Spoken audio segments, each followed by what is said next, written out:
গুচির birthday কেমন কাটলো, কোথায় গিয়েছিলাম সেটি জানতে হলে পুরো ভিডিওটি দেখতে হবে। হ্যালো এভরিওয়ান, আসসালামু আলাইকুম। কেমন আছেন সবাই? গুচির বার্থডে আর গুচিকে সারপ্রাইজ দিব না এমনটা কি হয়? তো আমার মেয়েকে আমি হ্যাপি বার্থডে ট্রিও বলতেছিলাম আর নাচাচ্ছিলাম। মাশাআল্লাহ আমার মেয়েকে সুন্দর লাগতেছিল না, একটা পরীর মতো।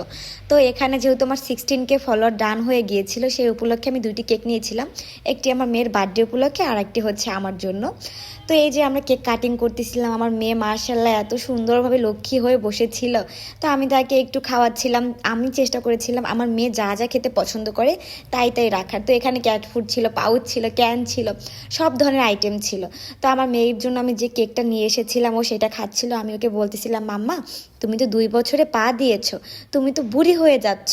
সে কি আর আমার কথায় কান দেয়? সে তো খাচ্ছিল।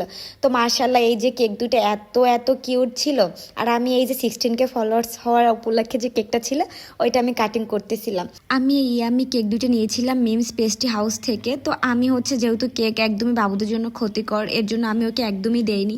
তারপর আমি একটু রিয়ার সাথে ফটোশ্যুট করতেছিলাম। রিয়া হচ্ছে গুচিকে ভয় পায় না, বাট ও বিলুদের ভয় পায়, কিন্তু গুচিকে অনেক ভালোবাসে। সবাই ওকে নিয়ে ফটোশ্যুট করতেছিল। আর এই যে কিউট ক্যাপটা, এটি হচ্ছে গুচিকে গিফট করেছে বিথিস ডায়েরি পেজ থেকে। মাশাআল্লাহ, আর এই যে বিথি আপু নিজেই উপস্থিত ছিল।